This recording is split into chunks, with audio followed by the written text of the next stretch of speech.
Iling na ketalman. Amoy agane. Si Kwan do pasti chinig COVID. Na rapakita ya pwede man Kwan.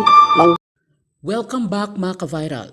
Nagluluksa nga ngayon ang mundo ng showbiz sa Pilipinas sa pagpanaw ng isa sa mga haligi ng showbiz industry at ito nga si Ronaldo Valdez sa edad na 76.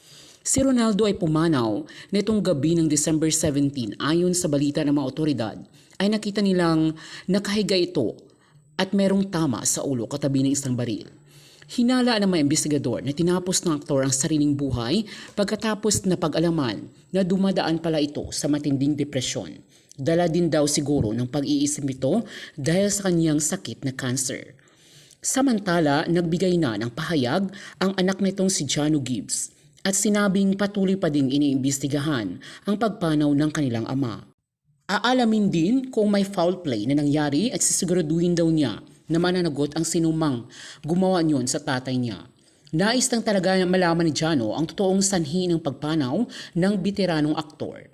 Sa ibang balita naman ay hindi pa rin naman makapaniwala ang aktres na si Catherine Bernardo sa pagpanaw ng kanyang lululuhan sa industriya.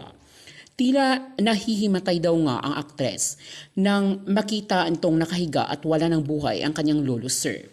Ibinahagi at inalala ni Catherine Bernardo sa kanyang social media account ang masasayang alaala noong nakatrabaho niya ang veteranong aktor. At pinakita din ito kung gaano ka-proud si Ronaldo Valdez sa kanya bilang aktres.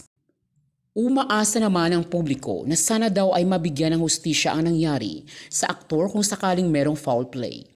Sa panibagong balita, humihiling ng privacy ang pamilya Valdez sa pagkawala ng kanilang mahal sa buhay. Sa Instagram post ni Jano Gibbs, inanunsyo ng aktor at singer sa pagpanaw ng kanyang ama.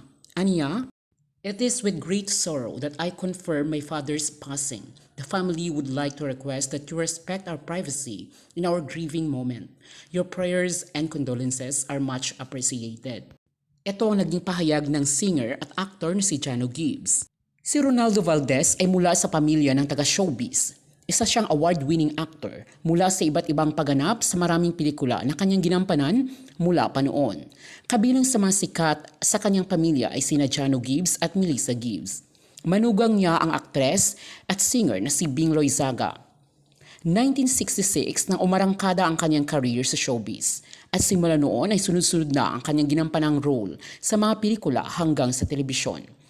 Pasado 3:00 ng hapon na matagpuan sa kanyang kwarto si Valdez na may tama ayon sa pulisya. Wala na daw itong malay ng matagpuan. Kumakalat naman ngayon online ang video sa nangyari sa loob ng kwarto ng pumanaw na aktor. Subalit nakikiusap ang pamilya at kaibigan ng mga Valdez na huwag na itong ipakalat bilang pagrespeto sa namayapa at sa pamilya na nagluluksa. At yan po mga kaibigan ang ating nakakalungkot na balita ngayon patungkol sa pagpanaw ng veteranong aktor na si Ronaldo Valdez. Mula dito sa aking channel, kami po ay nakikiramay sa pamilya Valdez. Maraming salamat po sa panunood. Abangan natin guys ang susunod nating mga updates dito lamang sa aking YouTube channel. Maraming salamat po.